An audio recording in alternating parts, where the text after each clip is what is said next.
আৰু এতিয়া ভূটান বৰ্ডাৰৰ গেটখনত আছোঁ আৰু ইয়াতে পাছ বনাই ল'লোঁ আৰু ইয়াতে মোৰ পাছৰ কাৰণে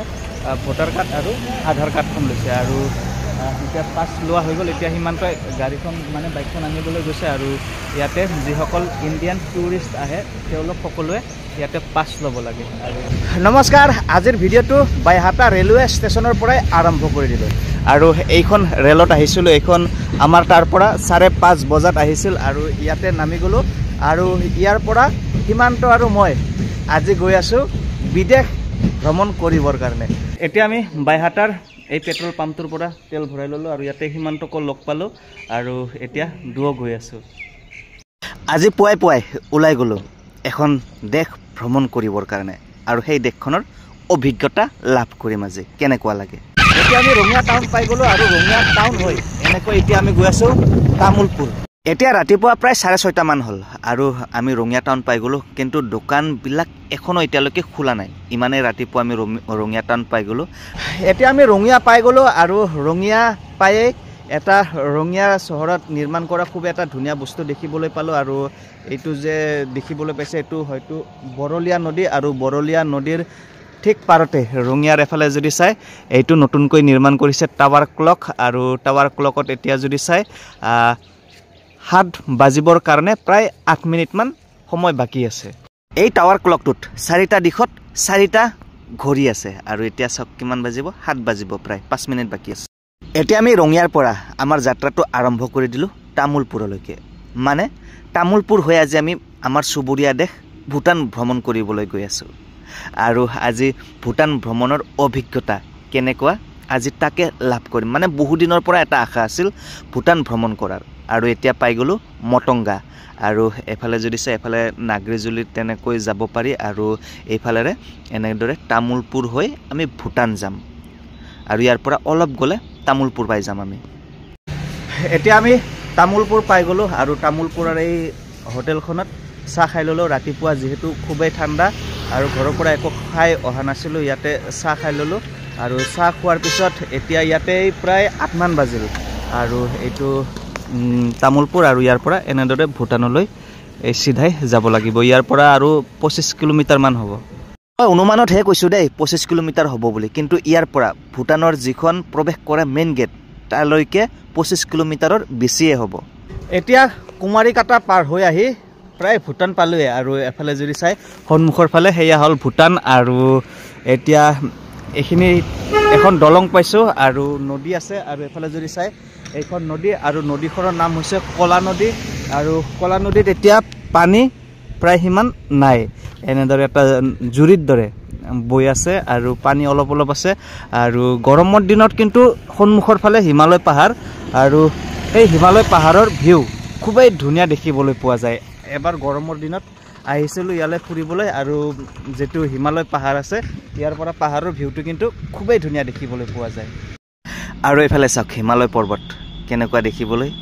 গৰমৰ দিনত কিন্তু খুবেই ধুনীয়াকৈ দেখিবলৈ পোৱা যায়। এতিয়া ওপৰৰ পৰা তললৈ নামি আহিলোঁ আৰু তলৰ পৰা নদীখনৰ সৌন্দৰ্য উপভোগ কৰিব বিচাৰিছোঁ আৰু এতিয়া যদি চাই এইফালে নদীৰ পানী কুলু কুলুকৈ বৈ আহি আছে আৰু এইফালে পানী বৈ গৈ আছে আৰু সন্মুখৰ ফালে যদি চাই সন্মুখৰ ফালে ভূটান আৰু ভূটানৰ পৰা পানী বৈ আহি আছে আৰু পানী কিন্তু এতিয়া খুবেই শীতল পানী। আমি ভূটানলৈ যাই থাকোঁতে ৰাস্তাতে মেনকা চাহ বাগিচা পালোঁ আৰু মেনকা চাহ বাগিচাৰ অপৰূপ সৌন্দৰ্য ইয়াতে উপভোগ কৰিলোঁ। মানে এই যে আপোনালোকে ৰাস্তাটো দেখিবলৈ পাইছে এই ৰাস্তাটোৰ দুয়োপাৰে চাহ বাগিচাখন বিশাল আকাৰত মানে আছে আৰু চাহ বাগিচাখনৰ এইফালে নতুনকৈ চাহ পুলি ৰোপণ কৰি আছে আৰু এইফালে তেনেকৈ ভিতৰত সোমাই গৈ আহিলোঁ, চেলফি উঠি আহিলোঁ আৰু এতিয়া এফালে মন্দিৰ আছে আৰু ইয়াতে অলপ সময় ৰখিলোঁ আৰু এতিয়া গৈ আছোঁ ভূটানলৈ। আমি এই মেনকা চাহ বাগানখনত অলপ সময় ৰখিলোঁ, চেলফি উঠিলোঁ, জিৰণি ল'লোঁ আৰু এতিয়া আগুৱাই গৈ আছোঁ আৰু এই ৰাস্তাটোৰে আপোনালোকে যদি আহে ভূটানৰ গাড়ী চলাচল কৰা প্ৰায় দেখিবলৈ পাব আৰু এইটো চাওক ৰাস্তাৰ কাষে কাষে মেনকা চাহ বাগিচা দেখিবলৈ কিন্তু খুবেই ধুনীয়া লাগিছে। আৰু এইখন হৈছে আমাৰ ভাৰতৰ একেবাৰে শেষ মানে বজাৰখন ভূটানৰ সীমাত লাগি থকা আৰু এই বজাৰখন পাৰ হৈয়ে এতিয়া পাই গ'লোঁ ভূটানলৈ প্ৰৱেশ কৰা সেই গেটখন। আৰু এতিয়া ভূটান বৰ্ডাৰৰ গেটখনত আছোঁ আৰু ইয়াতে পাছ বনাই ল'লোঁ আৰু ইয়াতে মোৰ পাছৰ কাৰণে ভোটাৰ কাৰ্ড আৰু আধাৰ কাৰ্ডখন লৈছে আৰু এতিয়া পাছ লোৱা হৈ গ'ল। এতিয়া সিমানকৈ গাড়ীখন মানে বাইকখন আনিবলৈ গৈছে আৰু ইয়াতে যিসকল ইণ্ডিয়ান টুৰিষ্ট আহে তেওঁলোক সকলোৱে ইয়াতে পাছ ল'ব লাগে আৰু এতিয়া ভিতৰলৈ গৈ আছে। আৰু এইখন হৈছে পাছ আৰু ইয়াতে পাছখনৰ পিছফালে ইয়াতে 6টা কিছুমান গুৰুত্বপূৰ্ণ কথা ইংলিছতে লিখা আছে আৰু ইয়াতে লিখা আছে ৰয়েল ভুটান পুলিচ আৰু ইয়াৰ লগতে এইটো দিছে আৰু ইয়াতে মানে আমি দুজন আহিছোঁ আৰু দুজন ইয়াতে এনেদৰে লিখি দিছে আৰু যোৱাৰ সময়ত এই পাছটো দেখুৱাই আকৌ ওলাই যাব লাগিব। আজি প্ৰথম এনেদৰে ভুটান ভ্ৰমণ কৰি আছোঁ আৰু আজি ভুটান ভ্ৰমণৰ অভিজ্ঞতা খুবেই ধুনীয়া হ'ব। এইখন প্ৰথমে আহি এখন পেট্ৰল পাম্প দেখিবলৈ পালোঁ আৰু ইয়াৰ পৰা যদি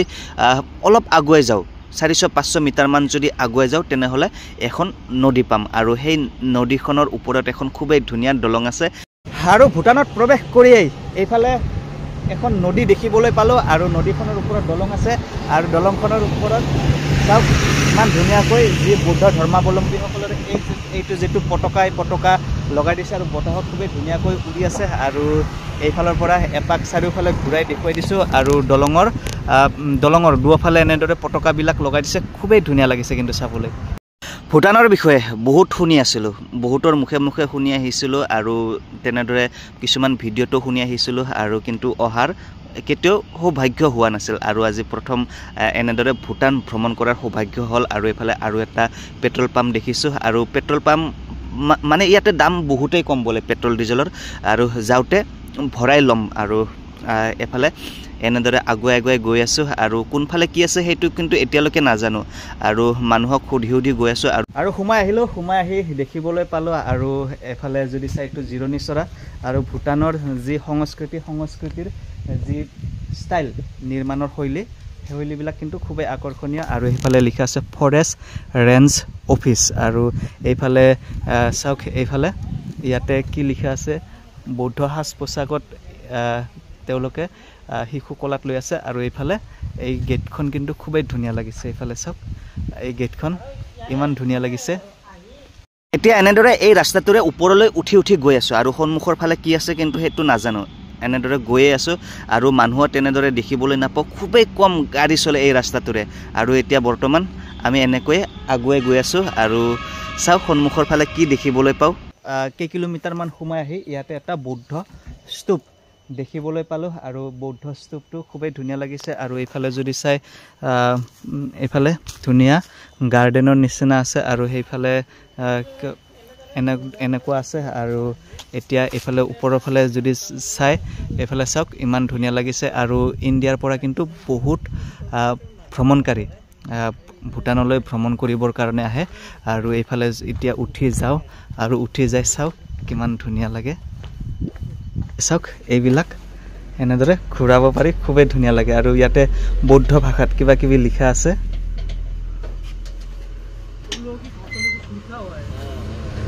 এতিয়া এই বৌদ্ধ স্তূপটোৰ ওপৰলৈ উঠি আহিছোঁ আৰু এফালে যদি চাই বৌদ্ধ স্তূপটো এনেকুৱা দেখিবলৈ খুবেই ধুনীয়া লাগিছে আৰু ইয়াৰ পৰা যদি চাই এইফালে চাৰিওফালে কেৱল পাহাৰ আৰু ইয়ালৈ আহি কিন্তু সিমান মানুহ দেখিবলৈ পোৱা নাই আৰু যিকেইজন মানুহ দেখিবলৈ পাই আছোঁ প্ৰায়ভাগ আমাৰ ইণ্ডিয়ান মানুহে দেখিবলৈ পাই আছোঁ যিবিলাক ভ্ৰমণকাৰী আৰু তাৰ বাহিৰে ভুটানৰ মানুহ সিমান দেখিবলৈ পোৱা নাযায় আৰু গাড়ীৰ চলাচলো সিমান এই ৰাস্তাত দেখিবলৈ পোৱা নাই। আৰু আপোনালোকে যদি আহে ভুটানলৈ, ভুটানৰ এইখিনিলৈকে সোমাই আহিলে এইটোৱে লাষ্ট পইণ্ট আৰু ইয়াৰ আগলৈ এণ্ট্ৰি কৰিব নিদিয়ে আৰু ইয়াতে আমি আহিছিলোঁ আৰু আমাক ইয়াতে লাষ্ট পইণ্ট বুলি ক'লে তাৰ আগত এণ্ট্ৰি কৰিব নিদিলে আৰু ইয়াৰ পৰা আমি ঘূৰি গৈ আছোঁ। এতিয়া আমি ভুটানত এখন পেট্ৰল পাম্পত আহিছোঁ আৰু শুনিবলৈ পাইছোঁ বোলে আমাৰ ভাৰততকৈ ভুটানত ডিজেলৰ দাম বহুত কম আৰু ইয়াতে লাইনত আহিব লাগিব আৰু ইয়াতে পেট্ৰল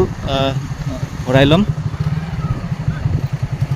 পেট্ৰল পাম্পটোত তেল ভৰাই ল'লোঁ আৰু তেল ভৰাই এতিয়া আমি বেলেগ ৰাস্তাৰে এনেদৰে ওলাই যাম বুলি ভাবিছোঁ আৰু আগৰ ফালে বোলে এখন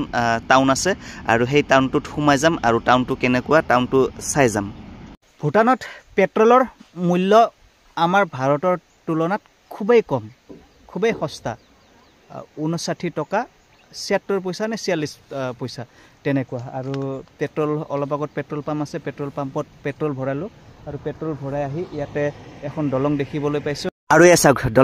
দলংখন কিন্তু খুবেই ধুনীয়া লাগিছে সেই যে আমি যে প্ৰথমতে নদী এখন দেখুৱাইছিলোঁ আপোনালোকক সেই নদীখনে এনেদৰে বৈ গৈছে টচন ইয়াতে গ্ৰীচ লগোৱা আছে লাৰিলে হাতৰ অৱস্থা বেয়া হৈ যাব টচন দলংখন কিন্তু খুবেই ধুনীয়া লাগিছে দলংখনৰ ভিউ কিন্তু খুবেই ধুনীয়া লাগিছে এইফালে নদী বৈ গৈ আছে এনেদৰে বৈ গৈ আছে আৰু দলংখনৰ ভিউ খুবেই ধুনীয়া লাগিছে আৰু ইয়াতে অলপ সময় থাকিলোঁ চেলফি উঠিলোঁ আৰু আমাৰ ভূটান ভ্ৰমণ আজি সমাপ্ত হ'ল আৰু এতিয়া আমি যাবলৈ ওলাইছোঁ আগৰফালে গেটখন আছে আৰু সীমান্ত এতিয়া পাছটো লৈ গৈছে পাছটো তাত দেখুৱাব লাগিব দেখুৱাৰ পিছত এক্সিট কৰিব দিব আমাক আৰু এইফালে চাওক এইটো বাইক পাৰ্কিং প্লেচ আৰু